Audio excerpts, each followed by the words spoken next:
Good evening, I'm John Batchelor. This is the John Batchelor Show. Attack in Cairo, a major story. I will speak of it later on, but I point to that attack in Cairo, an assassination of a prosecutor in Cairo, as part of the chain of attacks these last days launched by jihadists, Islamists. There are many groups to point to. They have pseudonyms, they have nom de guerres, and therefore we have to depend upon the chain of evidence and the careful reporting of what we have from the jihadists, the Islamists themselves, because they're adept at digital communication. They're very good with video. That's part of the propaganda campaign. It's part of the agitprop. So I can expect that we'll have video out of the Cairo assassination. Right now we have video, fresh video, about the 9/11 attack. That's right, 9/11, 2001. And it comes from an important group called the Al-Nusra Front. To help us understand this, the significance of this release within these last hours, the documentary is entitled The Heirs of Glory. Tom Joscelyn and Bill Roggio, the Foundation for the Defense of Democracies, joins. They keep the Long War Journal. Tom and Bill have just momentarily posted this story about the Al-Nusra Front celebrating 9/11. Tom, a very good evening to you. Al-Nusra Front celebrating 9/11. Let's first get to what the video shows.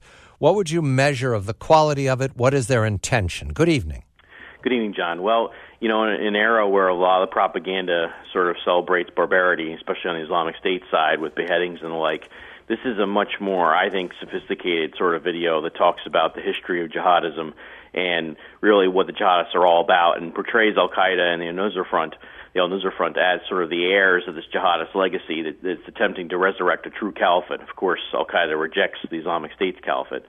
And in making that presentation to the public, the Al-Nusra Front confirms beyond any reasonable doubt that it's part of Al-Qaeda and it's going to remain part of Al-Qaeda, in particular celebrating bin Laden and Zawahiri's founding of Al-Qaeda, the 9/11 attacks, and other steps along the way. Now, why is this significant? Well, Bill and I have argued from the beginning that there was no evidence that the Al-Nusra Front was going to break from Al-Qaeda, but this has been a popular storyline that we've seen over the last several months. And the reason for that is because there are a lot of interested parties in portraying the Al-Nusra Front as something other than Al-Qaeda because it is the strongest group in the insurgency against the Assad regime, specifically in northern Syria right now, in particular the Idlib province, and is also making gains in Aleppo and elsewhere.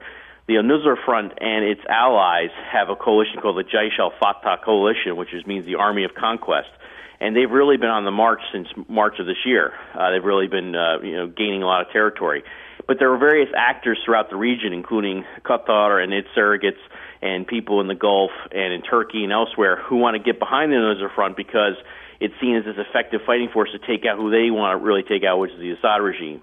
This video shows, again, and there's a pile of evidence showing this, that in fact it is Al-Qaeda, it is part of Al-Qaeda, it remains part of Al-Qaeda, and that's not changing anytime soon. I note, Tom, that the video creates what you'd have to say is a frontline atmosphere of let's do the history of our story so far. So they include the very famous and executed by the Nasser regime, I believe, Sayyid Qutb, who is an ideologue for the original Muslim Brotherhood, the one that was just banned in Cairo.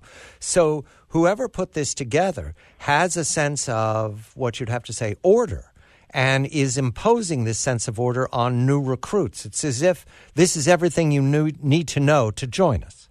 Yeah, I think that's right. I mean, it's basically everything you need to know about the history of all this. I think, one of the things that's constantly lost in the public discourse and the conversation, and certainly lost by a lot of counterterrorism analysts because really analysis is so poor, is sort of the history and lineage of this stuff. And, Bill and I were talking about this earlier. There's nothing in this video that you see that we didn't know beforehand. This is all stuff that's very well documented in Al-Qaeda's history. Sayyid Qutb was a major thinker in the jihadist ideology, in the jihadist school of thought, and it's absolutely crystal clear that Al-Qaeda and other groups sort of inherited from his thinking. But to new recruits, as you point out, John, they may not know that. And this is an important part of the history for them to understand if you're a new jihadist, to kind of understand where your thinking comes from. And I think, although this is propaganda, I think it's honest propaganda, and that it actually, in some ways, portrays a real lineage for this line of thinking. Bill, a very good evening to you. Al-Nusra Front. The Al-Nusra Front is fighting in a part of Syria where they're linked with other groups that have very many names, but some of those groups are said to be the Free Syrian Rebels, people fighting to unseat Assad and, I suppose, create a stable Syrian state. This is the same Al-Nusra Front that we bombed when we called them the Khorasan Group. Is that correct, Bill? Good evening to you. Good evening, John. Yes, that's correct. The U.S. has had a schizophrenic policy when it comes to the Nusra Front. When they talked about the U.S. military talked about the Khorasan Group, it actually kind of indicated that it was attacking those that wanted to attack the U.S., but sort of tried to draw a line between the Khorasan Group itself and the Al-Nusra Front, and as Tom has reported quite often and very well, that they're one and the same. And the Nusra Front also has a very effective and a very clever strategy, and one that should make us more fearful of it than the Islamic State, and that is it works with other groups, unlike the Islamic State, where their motto sort of is our way or the highway. The Al-Nusra Front will cooperate with other jihadist groups or even groups like the Free Syrian Army. It tries to bring them under their fold, is sort of the big tent jihadist movement, and then that causes analysts to say things like, well, they're a moderate jihadist group. Al-Nusra Front, that's Al-Qaeda. When you watch this video, read Tom's excellent write-up on this, and you see that the Nusra Front is saying, we're Al-Qaeda, we're part of the global jihad, we're committed to it to the core. And yet you have people out there that want to tell us the Al-Nusra Front is a moderate group that we could work with, that we should arm and we should support. It's utter madness. The Al-Qaeda leader, known as Abu Muslim al-Maki, his real name Azam Abdullah Zorek al-Maloud al-Sabi, he may or may not be dead in Afghanistan. What's the significance, Bill? Yeah, he is basically one of the numerous Al-Qaeda leaders that continue to operate inside of Afghanistan, despite U.S. officials claim that Al-Qaeda has been decimated there and they're no longer effective in the Afghan-Pakistan border region. Yet we continue to launch drone and airstrikes against Al-Qaeda leaders. Subhai himself actually was Al-Qaeda's military leader inside Afghanistan. The two previous military commanders for Afghanistan were also killed in drone strikes inside of Pakistan. Well, we know that one of them was, and the other is thought to have been killed. And, you know, Al-Qaeda, and again, this is a guy who was designated in 2014. He established training camps, said to be an expert in mountain warfare, wanted by the Saudis. UN has him listed. The United States listed him as specially designated global terrorist. The UN designation in 2014, actually shed more details on him. That's the one that told us that he was a mountain warfare expert. So, you know, it's just further evidence that Al-Qaeda isn't dead, and Al-Qaeda continues to remain committed to waging jihad in Afghanistan and Pakistan and throughout the world. Al-Qaeda, Al-Nusra, right, Bill? Those are the same organizations we're looking at. Same organization. The Al-Nusra Front is merely Al-Qaeda's branch, or what Al-Qaeda in the Bin Laden documents refers to as regions. So the Al-Nusra Front is Al-Qaeda's branch in the Levant, or its region, regional group in the Levant, and then you have Al-Qaeda in the Islamic Maghreb, which is North Africa, Al-Qaeda in the Arabian Peninsula, which is in Yemen, Saudi Arabia, the Khorasan, Afghanistan, Pakistan. And all the same, all Al-Qaeda. Tom, I'm just checking with you. This Al-Nusra film celebrating 9/11, those are the characters in Syria that sometimes the U.S. looks upon with favor, correct? I would say that they sometimes draw a misleading line, as Bill explained, between Al-Nusra Front's insurgency against the Assad regime and basically that part of their operations is devoted to attacking the West or plotting against the West. They're trying to pretend, there are some people who try to pretend that the insurgency against Assad or Al-Nusra Front's role in the insurgency against Assad is a non-issue for us, and all we really care about are those small band of operatives that are immediately plotting against the West.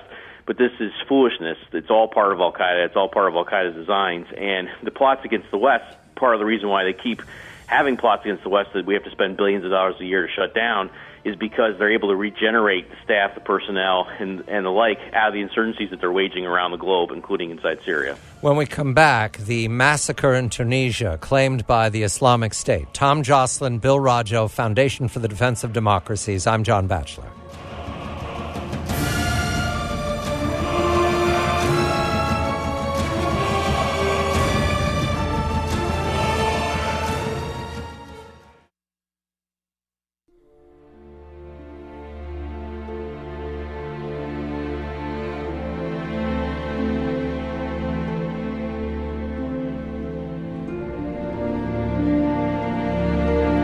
I'm John Batchelor, Tom Joscelyn, and Bill Roggio, the Foundation for the Defense of Democracies. They keep the Long War Journal.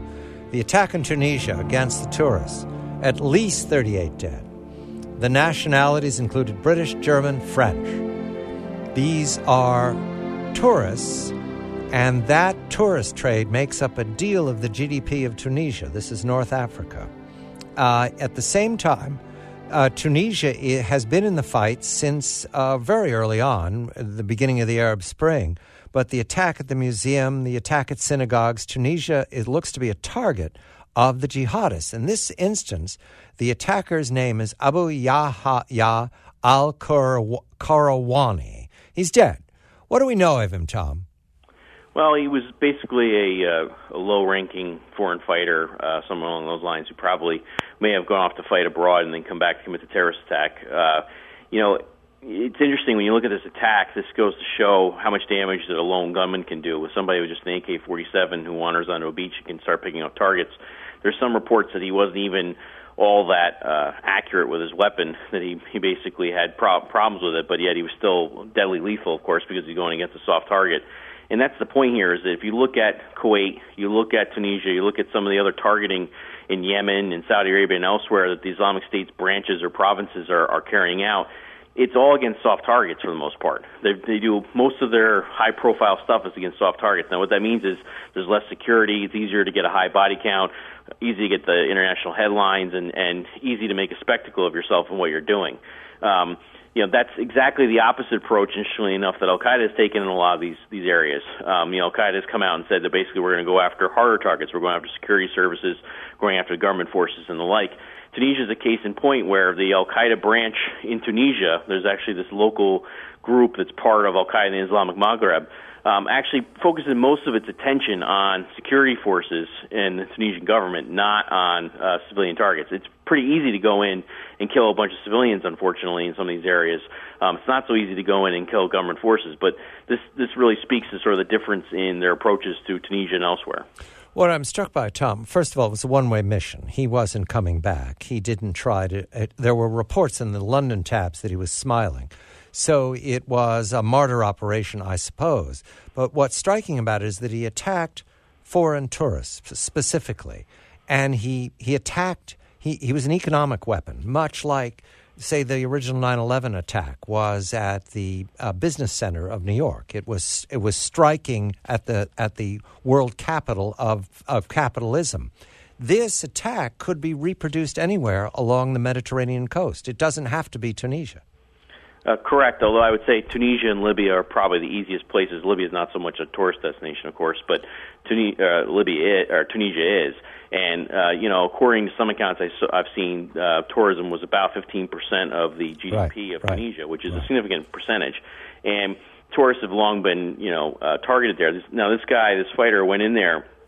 He specifically, according to several accounts, basically talked to Tunisians, and when he identified someone as a Tunisian, let them go, and specifically wanted foreigners. He wanted the Brits, he wanted French, he wanted Germans, because these were considered citizens of the Crusader coalition, quote-unquote, which is attacking the Islamic State in Iraq and Syria. So this was all, I think, very much intended in terms of who his targets were, what they were going after, and there's multiple layers to the symbolism of his targets, from I'm going to pick out foreigners who belong to the supposed Crusader coalition to also I'm going to do damage to the tourist industry. There were also reports, there were also attacks at roughly the same period, one in Kuwait City, there was one in France. Have we linked those to the Islamic State? The Kuwait is definitely the Islamic State. That was actually the first claim of responsibility for for the three came from the Islamic State on what happened in Kuwait City, and then a while later they issued a claim of responsibility for Tunisia. The one in France doesn't look at this point to have been something that was ordered by higher-ups in the Islamic State or part of the organization, although that's not totally clear. The reason for that is there has not been a claim of responsibility at Islamic State saying this was our guy and we dispatched him to do this. There are some reports that he took some ridiculous photos, basically the aftermath of after he beheaded, I guess, someone who he worked with, and he sent those photos to someone in Syria, but that hasn't been confirmed yet. So far, though, the ones in Kuwait and Tunisia, the attacks in Kuwait and Tunisia, are definitively part of the Islamic State organization. Bill, the report you have, Caleb Weiss, your colleague, has on weapons found being used by the Islamic State, U.S.-made anti-tank missiles in the Hasaka offensive. This is Syria and eastern Syria. Is it significant that our anti-tank missiles are into the hands of the IS?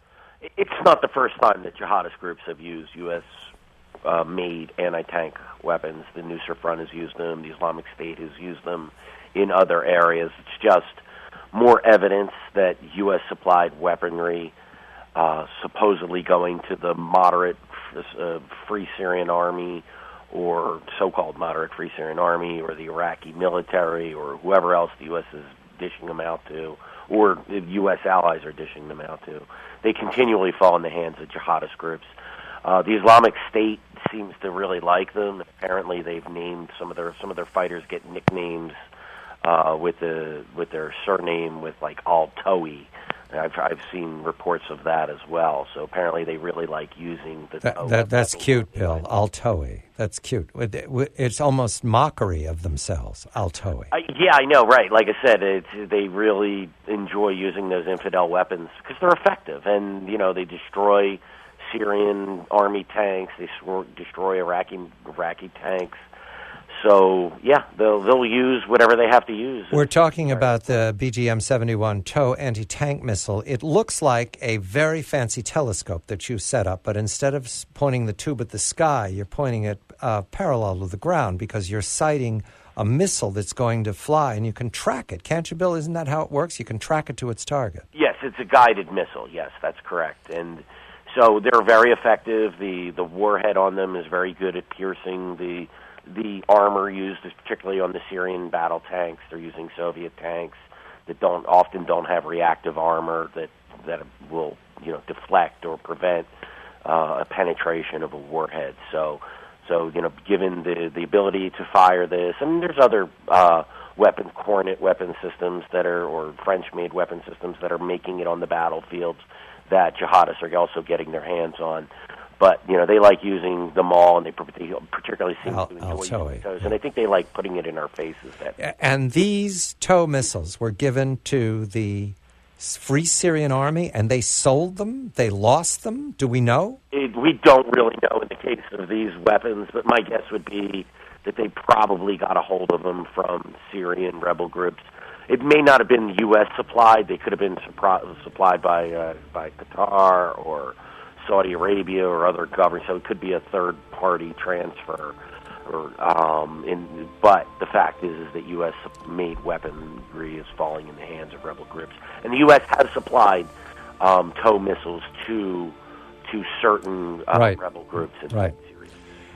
Bill Roggio, Tom Joscelyn, Foundation for the Defense of Democracies. They keep the Long War Journal. It's a big war, it's a long war, and they have the details here for you. I'm John Batchelor.